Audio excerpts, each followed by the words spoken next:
Welcome, ladies and gentlemen, to another episode of the Art School Graduates Podcast. My name is Justin Robinson.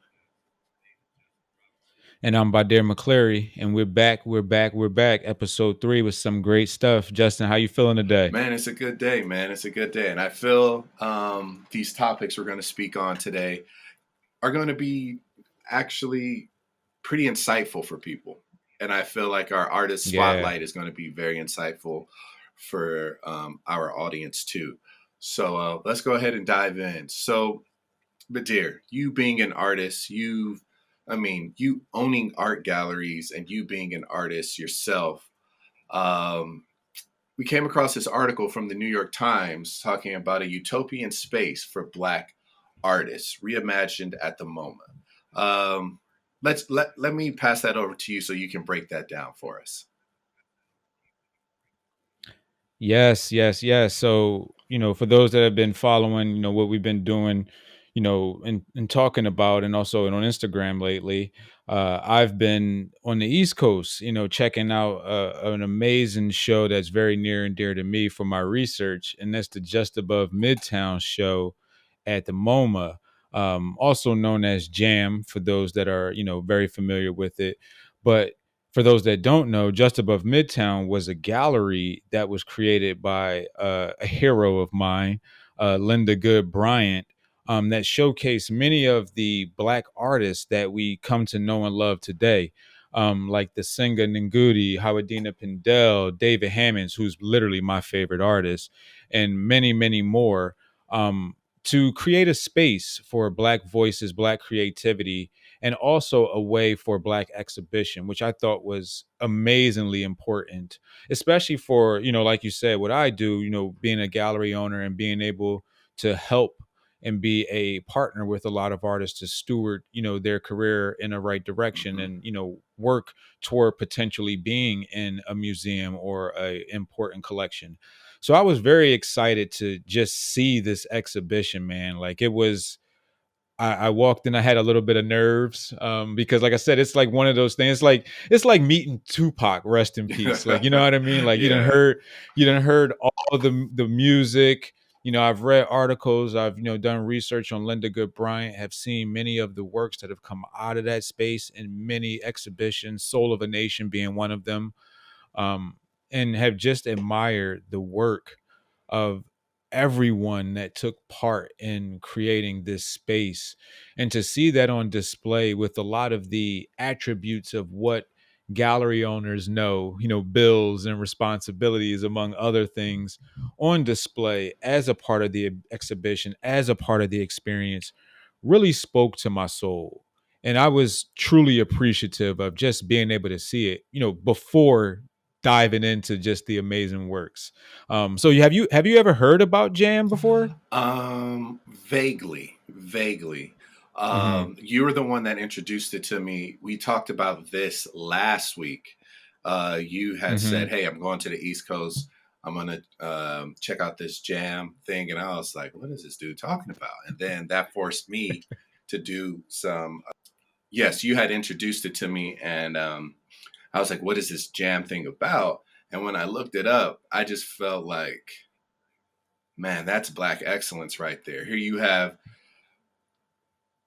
Bryant, 25, single mother, two toddlers, working a full-time job, and she's still thinking like, nope, the Black voice still needs to be out there.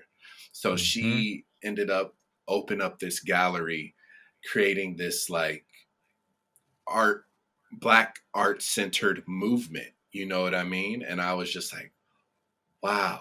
And the other thing I appreciated through my research and reading up on this was how everyone worked together to make sure the gallery succeeded.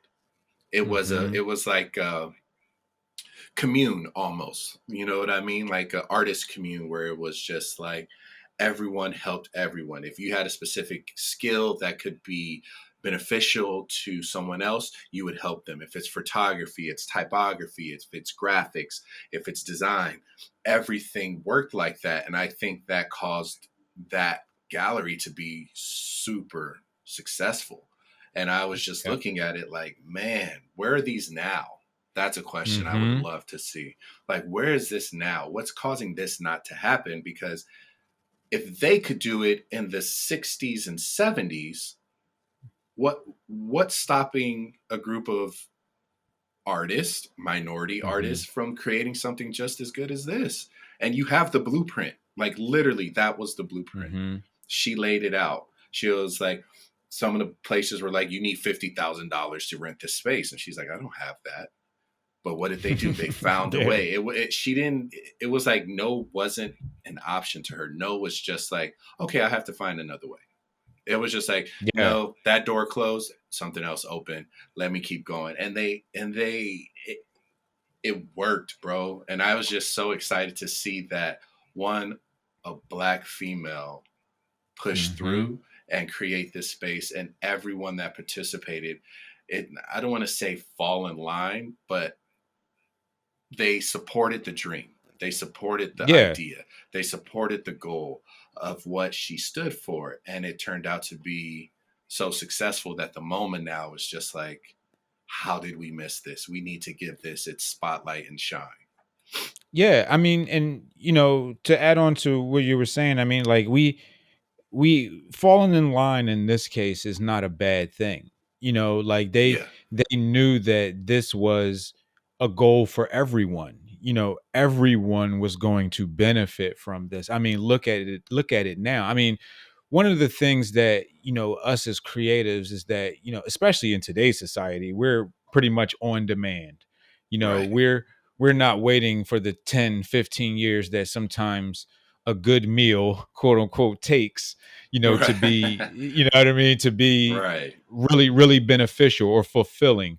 Like Yes. we know for art to be, art to stand the test of time, it really just gets better, like fine wine. And I think this story just continues, especially for me, as I become more and more educated on the history of art. Not just art making, but the survival of spaces and art systems. These stories, are really, really beneficial to understanding. And just like you said, shout out to MoMA for being able to understand the importance of having this show at this time. Um, I mean, it was one of those things, like I had to grab the publication, I had to take the photos, I had to grab the swag, because we don't know that this moment or this opportunity to witness this moment will ever come again.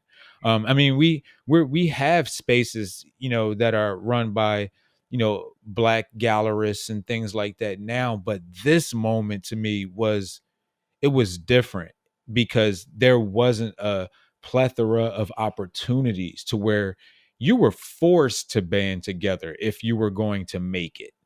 You know what I Yeah. mean? It Yes. was it was one of those things to where, like, you really had to understand how important it was for you to, like you said, fall in line for the ultimate goal, because individuality, it's key in art making, but individuality or individualism doesn't necessarily work all the time in business.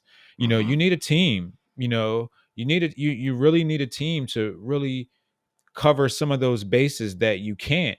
And it was just so dope to see. You know what I mean? And also, to add on to that, it was dope to see the quote unquote failures, Yeah. like Yeah. with the bills and having to move the space from Yeah. place to To place and place. yeah, like that was important. That's an important part of the journey, and most people forget that. I think it was interesting the way she used the bills as an art piece. Just to be Yeah. like, you guys want to know what it takes? This is what it takes. This is what it took. Do you guys Hmm. want to know how hard it was? This is how hard it was. And especially being a single black female with children trying to do this, Hmm. on Hmm. top of being a professional, because I think she was at Harlem Museum of Art, I Oh, believe. studio museum. Yeah, Studio Museum. Yes. So she was Hmm. there on top of creating her own space. So that right there, I was just like, man, this woman is strong, bro, because whew, that's a lot to do, especially with the Yeah. minimal resources, That minimal Yeah. resources is a lot of things that can stop. That's kind of a lot of what people stop at is when the resources dry up, they stop and they give up. Yeah, and it was so, what was even better about that is like for her to have belief in her eye. You know what I mean? Like her artistic eye for knowing what was good. You know, Yes. she was able to lay a foundation for, the future of art making, the future of art practice, how we see certain materials that are used in the black community.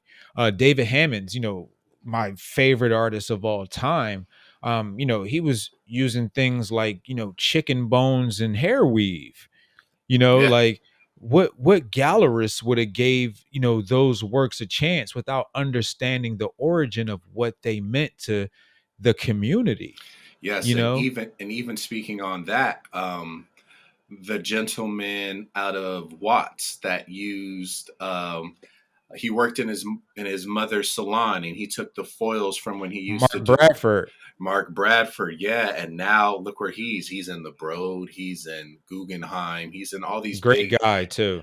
and it's crazy because it's just like, once again, we're given the scraps and we still Hmm. make magic happen.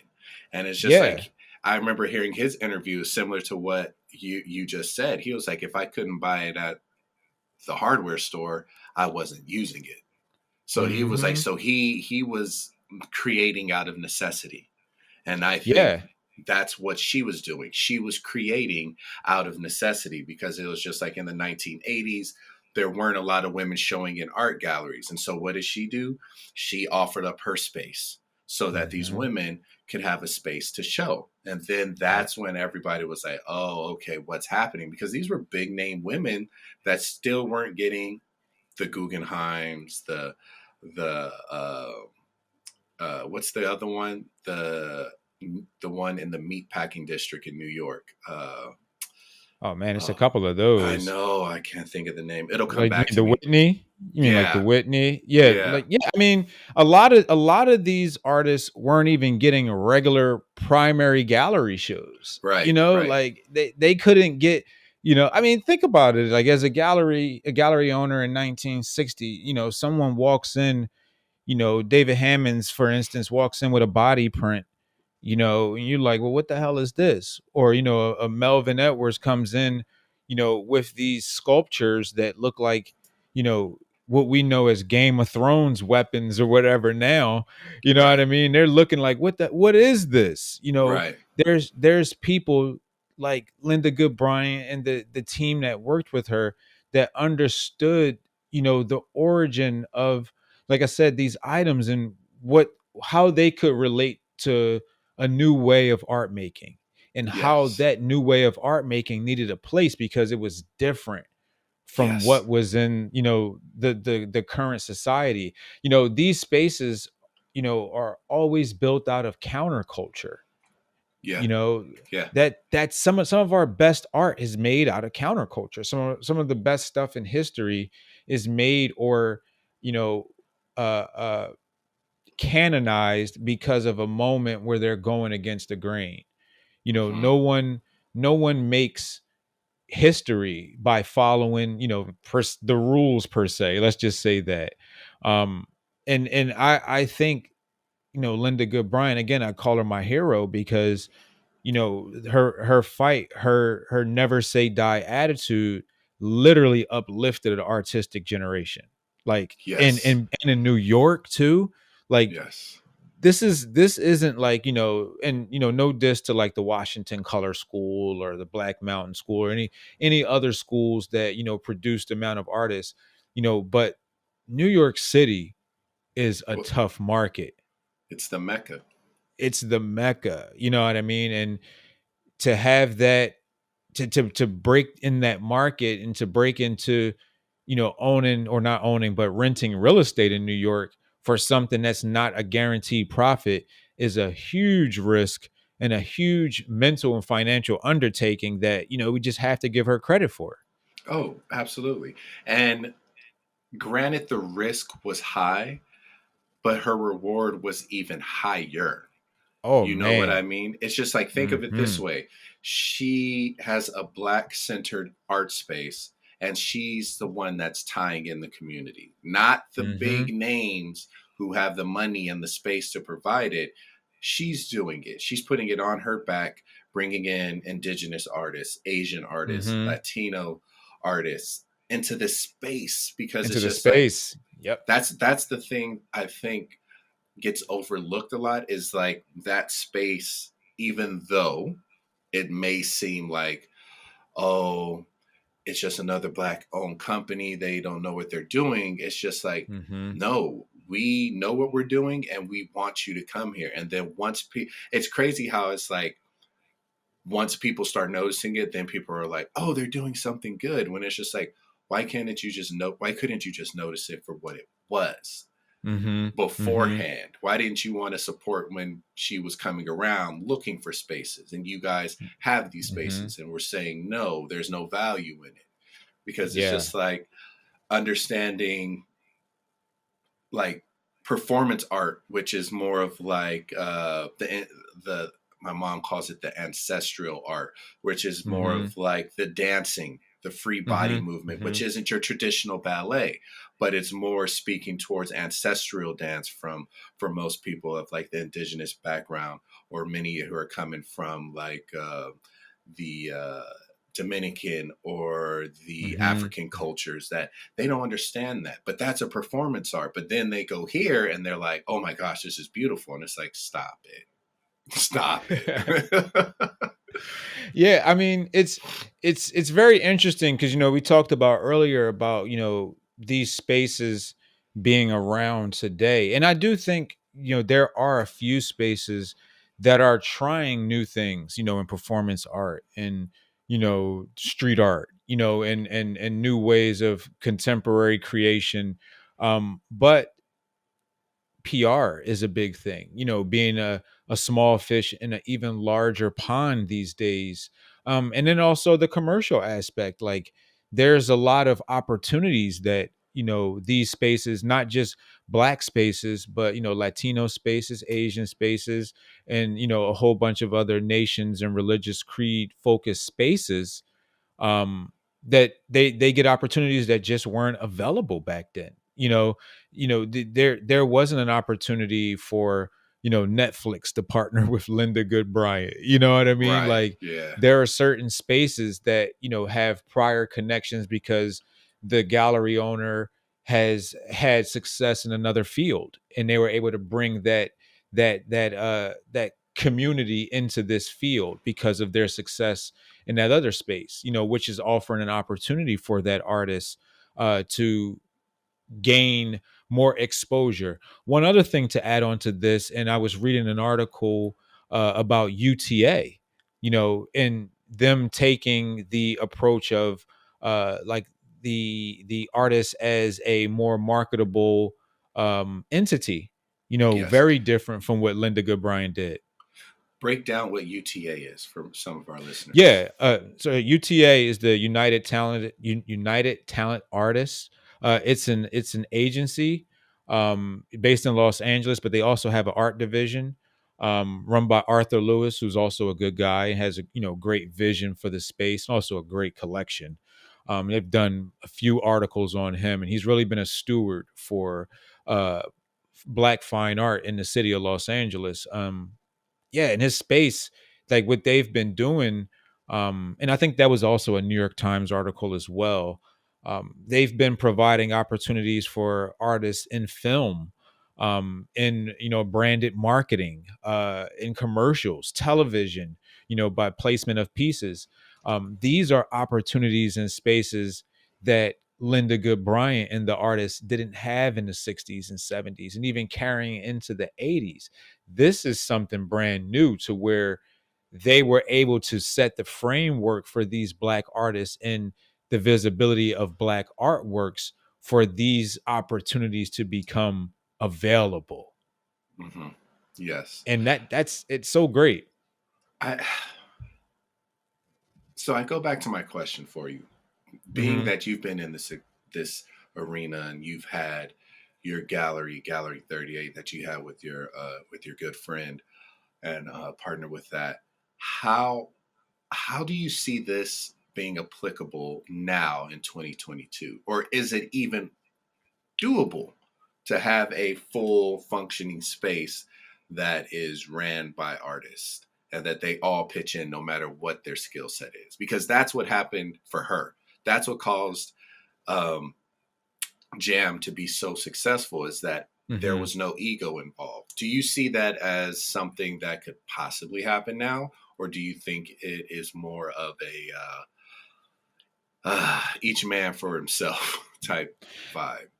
Yeah, I think it depends on where you're at, right? Like, because I was in Portland last week, and Portland is a community that's pretty much ran by artists. Yeah, Mm, they have galleries, and I went by one gallery space where they were a collective. They mm, all took times, running the front door and you being the receptionist. I think it was like 11 of them. They had a main show, and then in the back they always had at least one piece from each artist on view. I thought it was brilliant, in the way that, that collective approach to their community. I mean, Portland's up in the Northwest. It's not the hottest art community, but there's some good work being made up there. So there are opportunities for artists to really band together and make that happen. Now, I don't know what the cost of real estate is and things like that in that area. When you look at like in LA, um, the costs are different. The opportunities are different. The yeah. the chance to step off from a agreed upon path is more frequent, because of new challenges, because of new opportunities. We've all been in situations, especially in LA, where the first month is great, but once a new opportunity is, someone feels that they can progress without the group, they're going to take it. Yeah. Because they came out to LA to, get what they came to get. So I think in these type of spaces, because there are more opportunities available, it's a little harder.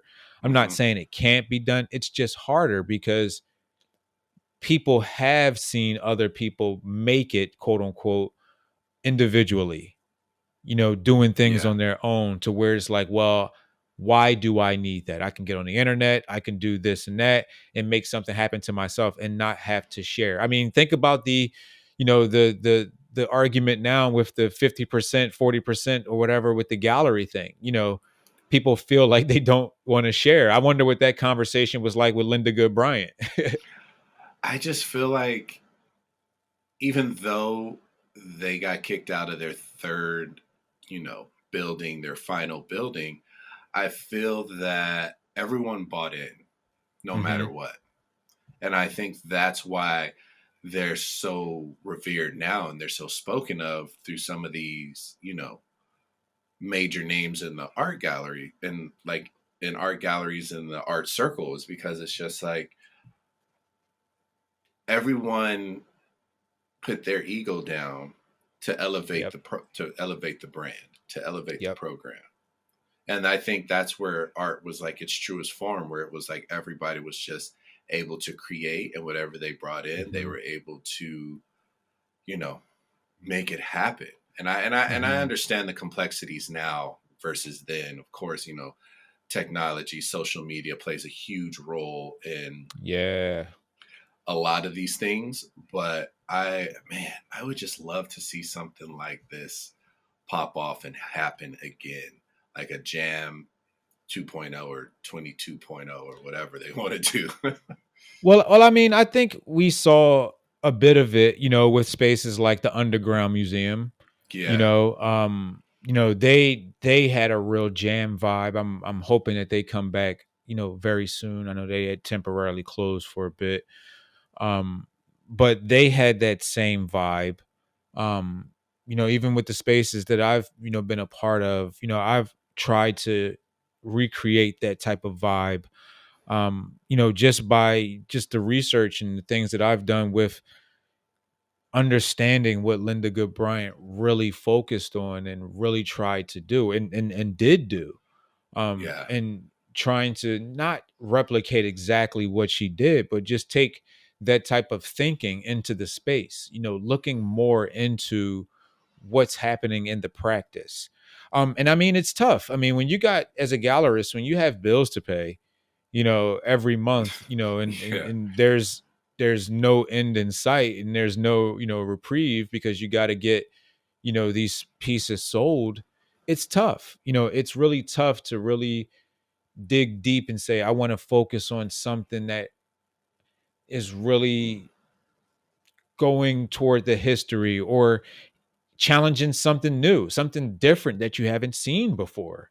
It's Yeah. hard to do that when you don't have a collector base that's focused on supporting these new ideas.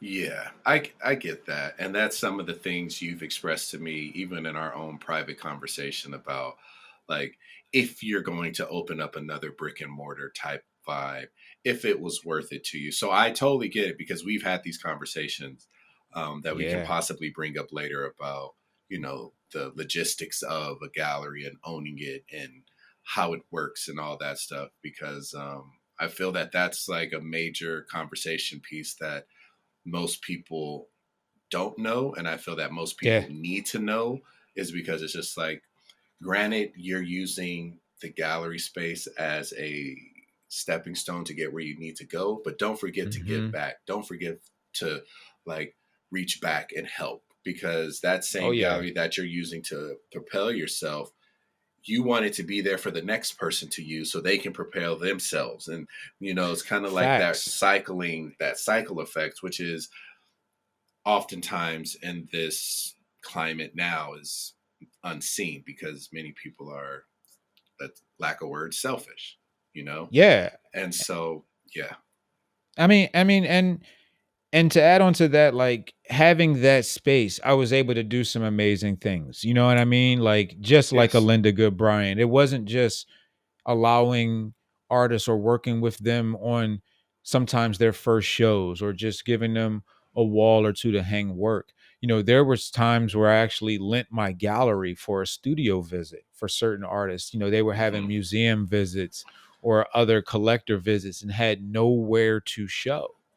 You know what I mean? And I think that's important, because not many gallerists would do that. To be able to have a gallerist that understands how hard it is just to have space in the city, and say, you know what, I see what you're doing. Use this, make it Right. happen. Right. You know, Yeah, that's I'd have important. to agree. I have to agree. That's super, super, super important. So, yeah, man. Like, big shouts out to Lisa, Linda Good Bryan. I don't know why I call her Lisa. I'm probably thinking of my good friend Lisa Diane. Shout outs to Lisa Diane. But big shouts out to Linda Good Bryant. I'm, a huge fan. The art school graduates. We really appreciate what you've done for this culture, and Yes, we do. I just keep inspiring us all. Um, yeah, man. Like, She'll I'm a definitely, fan. she'll definitely get an artist spotlight coming up. She Oh, for definitely will. sure. For sure.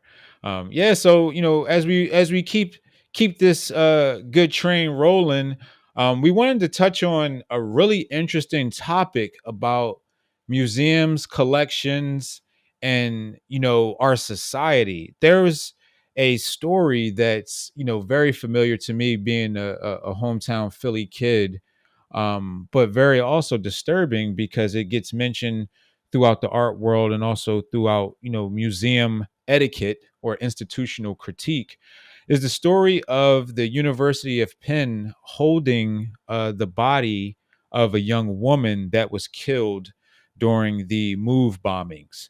For those that don't know, the move bombing was a city block in Philadelphia that was bombed for the move movement, who was a group of individuals who fought for their way of life.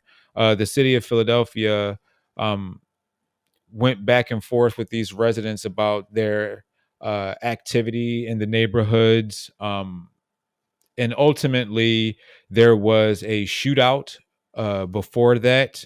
And then, a bomb was ultimately dropped on the block, which was, in my grandfather's neighborhood. And I was actually on this block no less than 48 hours ago. But to go into the story, The University of Penn was literally storing her bones. So, Justin, I have a question for you. What's the museum's responsibility on collecting materials, objects, and how does a human body fit into these collecting behaviors? um, that's an interesting question. I when you told me about it, I kind of was like, "There's no way they did this," but then they did do it. And the part that I didn't quite understand was what was the value of it to them. Hmm. That to me was my first question, because it's kind of like the conversation we had of the British Museum having all these Egyptian artifacts on Hmm. display, and mummies and sarcophagi and Actual bodies. actual bodies. And it's kind of interesting to me that I even posed this question to you, because I was like, what's the purpose of holding Hmm. the bones? Like, what are you looking for? Unless it's like a donation through science, but this wasn't that case. Along with Wasn't at all. just like it wasn't when Britain came and plundered Egypt for all their stuff. It's not for science. It was more for um and you can correct me on this, but I feel like it's more of like a trophy case, as Oh like, yeah. look what we have, look what we got, look what we're holding on to. That that's what it looks like to me, and I feel that is very irresponsible for I don't know, museums, collectors, to have physical bones. I feel like that's kind of creepy. Like that's really Yeah. like weird. Yeah, I mean, like one of the first things I thought of, was like, Tuskegee experiments, Yeah, Sarah Bartman, and yeah, just the analysis of the black body. Um, it's it's crazy because in the Philadelphia Museum of Art, there's this Thomas Akins piece where they're like examining a human body, and like all of these doctors are around. It's a very large piece. I'm going to look it up while we're actually talking. um but it made me think of, like, just like you said, like, what is the actual value of having these bones, especially that the piece is called The Gross Clinic. For anyone that's listening, it's called The Gross Clinic, by Thomas Akins. But it's like what's the value, of actually having these bones? Is it to tell the story of what happened? I don't think so, because you could get a piece of burnt up wood from the house, you know, to yeah, tell this story. Or or how about the video from the news footage that everyone has access to via YouTube? Or how about the photos that were taken from people that lived on the block that had their homes destroyed? yeah, Um, the mother of the child, Ramona Africa, did not give permission for this. She wasn't even.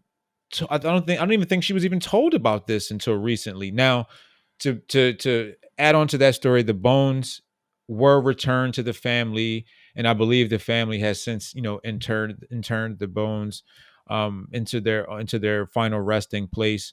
But it still doesn't absolve the museum for what they did. I mean, this has been over 30 years, man, of like, what were they yeah. doing with them? I don't. I like I said. For me, I feel like it must be because they haven't said themselves what they were doing with them. That's one, and two, it just leaves it open to being more of like a trophy case type thing. Okay. So the way I look at it and the parallel I see to it is the Los Angeles Police Department Museum. Have you Mm, ever heard of that? Where it's like no. they have like anybody that was a horrible person that did anything crazy in Los Angeles, they have those pieces. So I don't know if Whoa. you ever heard of I think it was in the Valley, those two armed men that robbed the bank because they had this major shootout. Yes. So Yes. In North Hollywood. yes, Yes. North Hollywood. So they have literally everything they were wearing, like the vest, the pants, the shoes, the Whoa. the bulletproof jackets, the armor, the guns, the car. Like they have all that stuff in a museum where you could go see it. So I think it's more of like a trophy piece. Like, look at this. Like, look at what well, in that example, it's like, look at how far they went to protect themselves to rob this bank. And it's just like, look, like someone with no, I don't know, background or knowledge of anything created this armor to protect themselves. And it's just like, this was something they had to learn from because now they know not to, if they're going to a bank and it's an armed robbery, they're not showing Hmm. up with pistols anymore because everybody that showed up that day had pistols, and they had, I think, AK-47s, AR-15s, and they were just ill-equipped. They've never experienced something like that. So my thought for Penn and the reasoning for them is more of a trophy piece. Like, look at how, one, how did they survive? Two, Hmm. let's look at the DNA aspect of it. Maybe I'm just spitballing here. Yeah. Maybe, but at the same time, it's like, look at what we collected from this very pivotal moment in our city's culture. Because you have to Hmm. think, it wasn't like this place was um, a rundown ghetto. It literally, like, Yeah. I believe they said Wilt Chamberlain's mom lived on that street or a Yeah. little My bit further grandfather down. lived on that street. Yeah, dude. So it wasn't like you were in the slums. No, you were in a upper working class, upper middle Hmm. class, I should say. So I think they're just infatuated with just how, how did they Hmm. get to this point? How did they survive like this? I believe maybe that has to play a role in it. I'm not too sure though. But that takes it on a weird turn in my Yeah, eyes yeah, because yeah. it's like, these were just people. They're normal people like you and I. What could they learn from their bones that we didn't already know about the human anatomy? These weren't some special type of people. You know what I mean? Like, and we think about cases like, let's say, like Henrietta Lacks, Hmm. where they had her cells for research and was able to Hmm. provide, some very, very pivotal, I'm sorry, research um from that. Like, there was nothing to be learned, research wise, health, medical, whatever, from a police bombing, and the capture of those bones of a child. Like, this child didn't have sickle cell that I know of. This child didn't have AIDS or any type of disease that was different from what was out there that needed to be studied to further any research. I kind of just think it was cruel, and kind of like what you said about the North Hollywood bank robbers. It's like, look at what we have from this moment. Like, we've captured this, and it's like, you've captured a black child. That's what you're holding hostage.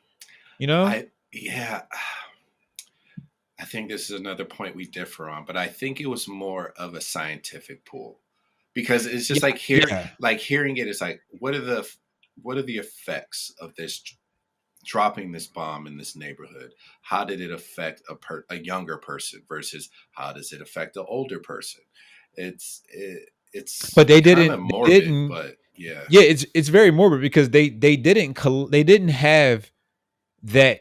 Uh, It was a they couple of didn't. bodies. They had, I think they had like at least, I believe it was four bodies. But still, like, if you think about, look at that. Like, Yeah, we've got plenty of examples as a country of bodies that were, destroyed by war. This country has had plenty of wars and have done plenty of research on Americans, Black Americans yeah, specifically, to yeah. where we have enough evidence of what bombs and things like that do, and the PTSD to prove it. I mean, look at the people that have lost their homes and their livelihoods from that Hmm. action. Yeah. So let's play. devil's advocate on this one. Just I know how Okay. passionate you feel about it, No, but yeah, let's play. Let's play. what if let's think I'm not trying to get them out of it at all, but what if they just didn't have the tools to identify the body? Because remember, the city council didn't even let the firemen in there. The mayors said Hmm. nope, let it burn down. So what if they didn't have anything to test the body with? I don't know. I'm just No, thinking, what I if see where you're they were going. using it as a more of a like I don't know, forensic, or because me and my wife, we sit up here and Well, watch like a crime scene. all these crime scene videos, and it's just like there's no DNA, there's no trace. How can we identify who's who and what's what? Maybe, I'm just saying maybe, but for them to Yeah, keep it that long, I know we've made progression in DNA testing for way sure. way back in the 90s, so this could have been done a lot quicker. Yeah, I mean, like, and to think about it, like, it's being talked about in the article about what a juicy secret it's been, among conservators. So Yeah, people have known about this for years before the mother of the child even knew.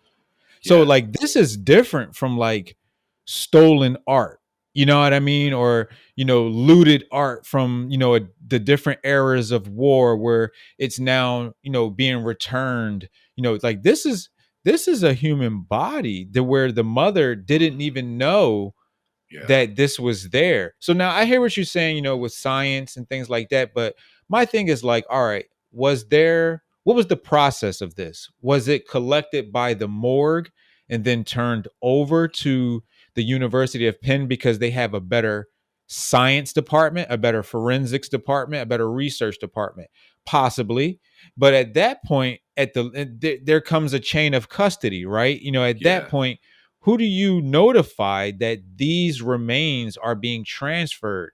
Because upon the death of an ordinary citizen, the next of kin is usually notified. Now, if they were holding Ramona Africa in prison like they were, she still should have been notified that her child was being housed somewhere. You know what I mean? Like I there's get it, there's I get it, there's yeah. yeah, there's a level of disrespect that's happening. And you know my thing was how much time would have needed to pass before they started to put that shit on view, before it became a move bombing exhibition with actual bones on view. I think it wasn't too far off, but Yeah. I think, like you said, the level of disrespect, and I also feel that there's a level of gray where it's not black or white, where it clearly is for the people who didn't know about the body. It's kind of like it's black or white. Give us the bones back. Like, why are you doing this? And then on the other Hmm. side, it's probably black or white. Like, no, this is something that happened in our city's time that we want to uh, hold in storage as a trophy. I get it, Hmm. but it's too much gray there, and I think that if it would have made it to a gallery, that's where you get that serious problem where it's just like whoa, whoa, whoa. Like somebody from their family can literally go to an art gallery and see their relatives' bones and not put them to rest. That's you know you're wrong for that. You know you're wrong for Yeah. that. I mean, it's so I mean, isn't that kind of like what an article is doing too though? Because when you're having to read this article, I mean, we've seen this article in New York Times, The Root, and a few other places. Like there's over, a million people reading about what's happening. Thank Hmm. God they haven't shown, at least I haven't seen images of the actual remains end up in an article yet. But we know, especially with our culture today, that there's circling somewhere on someone's Instagram or someone's social media, It just takes and one person to take it a just picture. takes yeah, it just takes one person. And it's not as simple as someone identifying it and saying, hey, those are my Benin sculptures, they belong, back in Africa, we demand those back.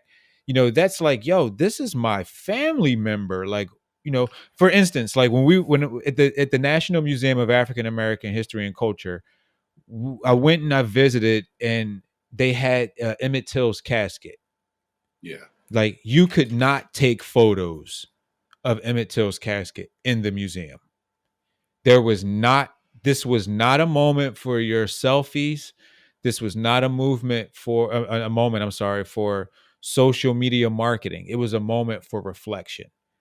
Yeah. I thought that was, and also they had permission. That's where it is. That's where this whole thing lies.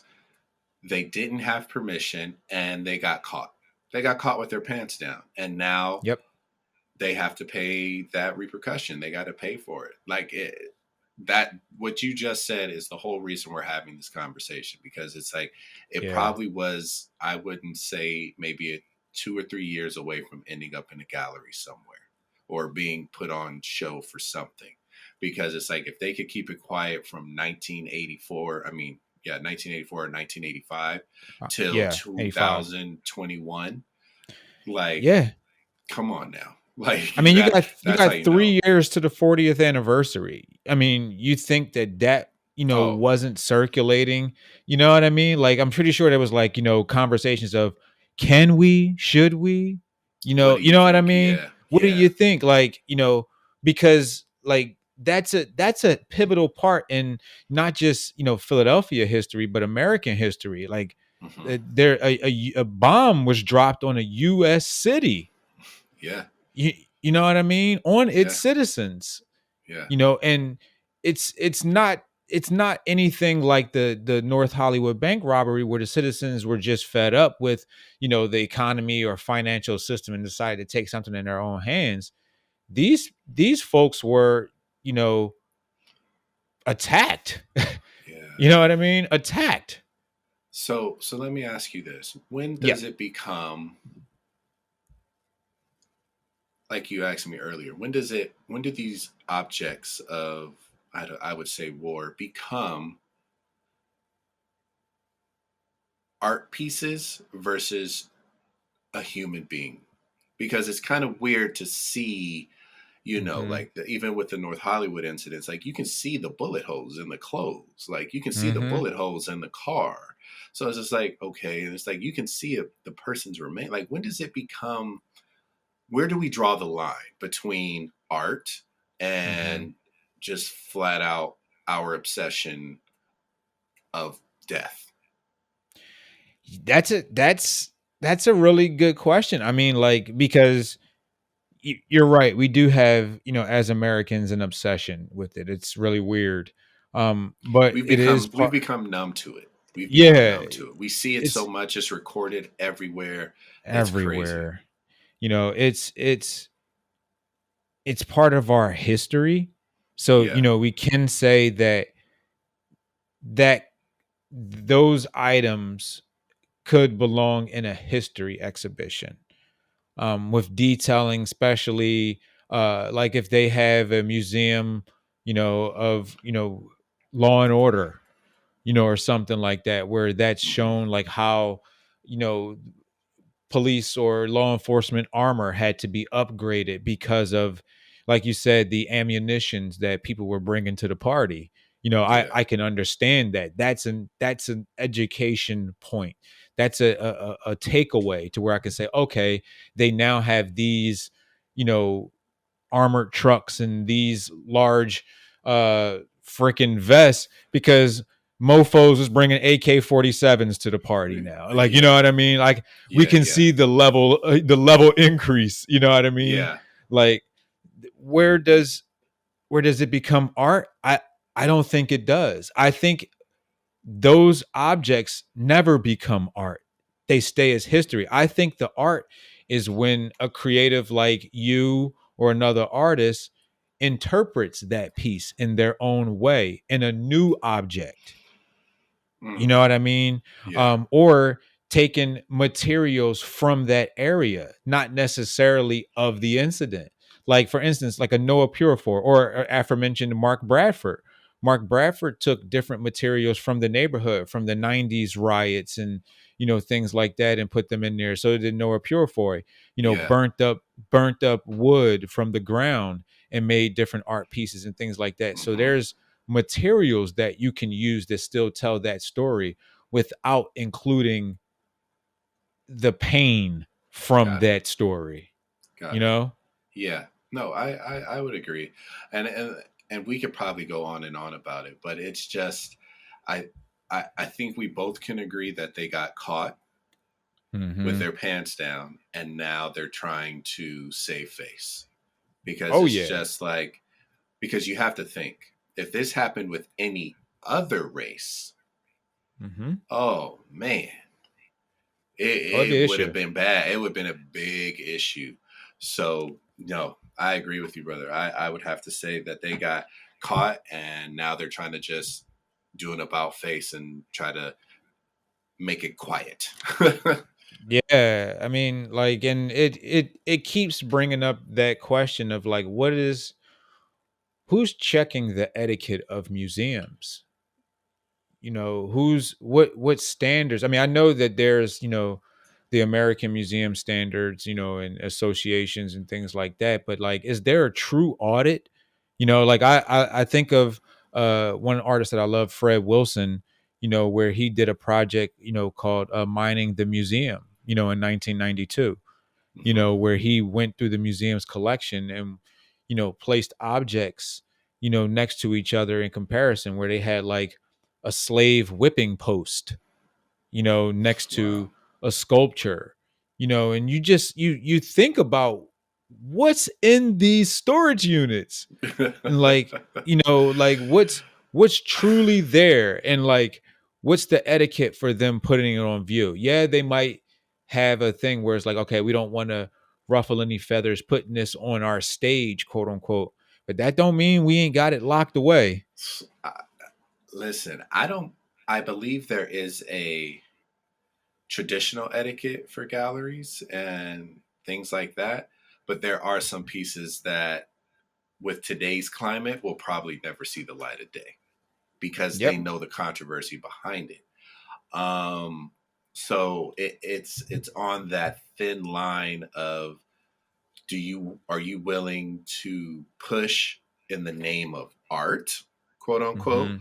or are you going to remain mainstream and not ruffle any feathers? You see what I mean? Hmm. So it's like I feel like it's a very thin line of one curator going through a collection and saying, why aren't we showing this?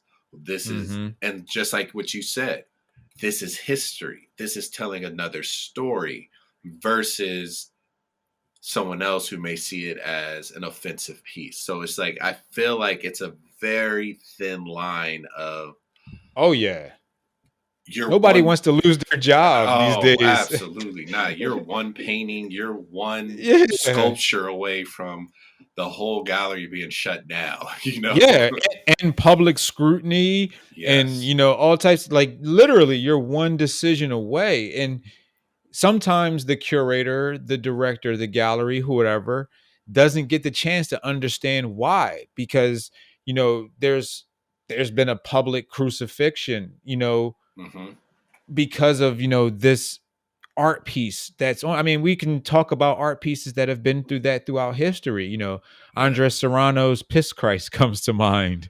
Right. Chris O'Feely's Mona Lisa, where they had butterflies, but it was just but vaginas, Yeah. and things Or like that. And even it's like, mhm. I forgot the artist's name that used actual butterfly wings to create art pieces, to create the Yeah, art Damien piece. Hirst, Damien Yes, Hirst, he did Damon that. Hirst. And when he does it with the shark and the sheep. Yes. So that, And yeah, active animal activists went lost it. crazy, They as lost they it. Yeah. should. They're like, yo, like what the hell are you doing? Right. Like, this isn't a a taxonomy, a taxonomist, type of thing. This is Yeah. you displaying it for money. Like, or did you kill this yourself? You know what I mean? Right. Like, things Yeah. like that. So it gets very interesting.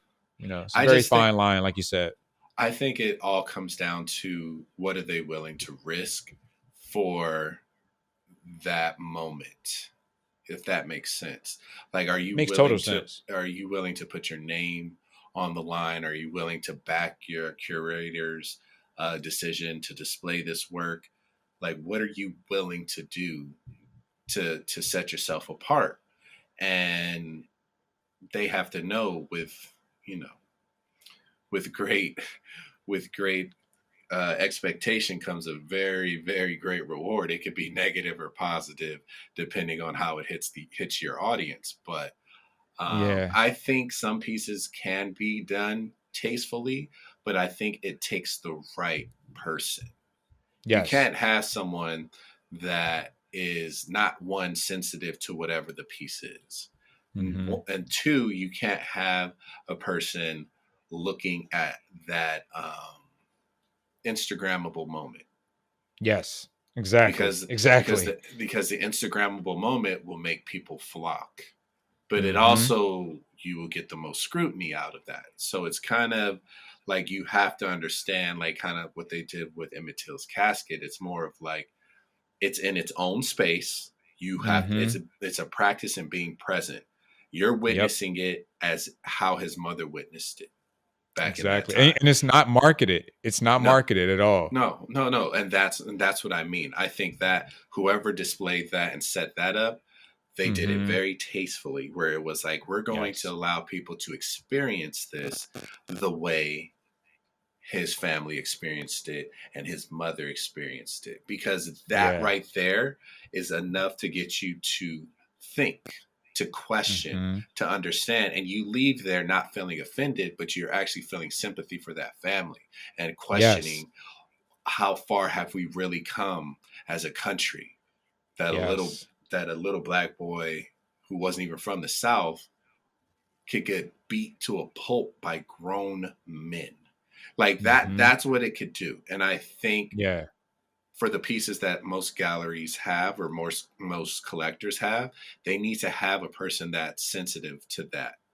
Yeah. They're in Most tune with definitely. that. And I think that right there will create a larger, more Hmm. inclusive conversation on that artwork than the trigger warning effect. Most definitely. I totally Yes. agree. I totally agree with that one. Big time. Big time. Well, Badir, I must say, man, those two topics we just spoke on, a lot of history in those two topics for sure. Yeah. And I think it's time to talk about our artist spotlight. So, Badir, who will we be speaking on for our artist spotlight tonight? Yeah, I think we got a really, really special artist spot. I mean, they're all special, but I'm like this photographer is someone whose work I've enjoyed. They have a very, very like iconic photograph where there is a Muslim woman in hijab that has boxing gloves standing in the middle of the street. And it's very apropos for the times that we're in right now. Newsha Tavakolian, I hope I'm saying her last name right. Um, but I've really, really, really enjoyed her work. A little background on her: she's known for a powerful work covering wars in Iraq and social issues in her native Iran. With clarity and sensitivity, Tavakolian has photographed female guerrilla fighters in Iraqi Kurdistan, Syria, and Colombia, prohibited Iranian female singers, and the lives of people living under sanctions. Over the years, her practice has shifted from photojournalism to photography as art. Um, and I can just imagine the type of work she's doing right now during the protests for Masa Amini.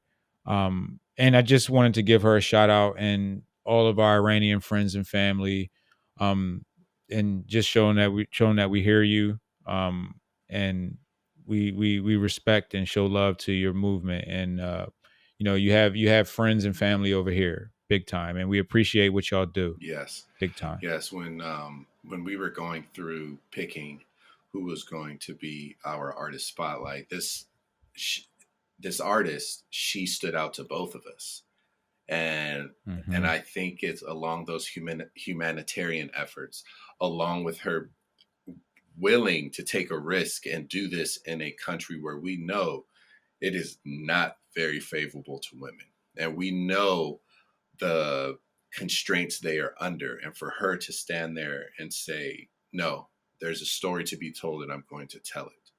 We've been suppressed, Yeah. our voices haven't been heard, it needs to be heard. And I think it is phenomenal what she's doing. And I must say, if you don't know, please go check her out. You will be you will love her conceptual photography. I very much come Yes. to enjoy that. Yes. Big time. Big time. Well, thank you, ladies and gentlemen, for listening to our podcast. My name is Justin Robinson. And I'm Badir McCleary, and we are the art school graduates. We want to give a quick rest in peace to the brother Takeoff and so many people that lost their lives just going through a whole bunch of stuff. And also, just stop the hate. Everybody love everybody. We have so many fans, friends, family of different races, religions, creeds. And we love our people, and our people means the human race. Yes. We all have our individuals, cultures that we all are appreciative of and love, but we still love each other. And I just think that needs to be said, because there's a whole bunch of nonsense going on out here right now. And all my peeps, I have a very rainbow coalition of friends and family. And I love y'all. So do I, man. We love so y'all. Do I. And thank you guys. This is the Art School Graduates Podcast. Yes, sir. See y'all next time. Peace.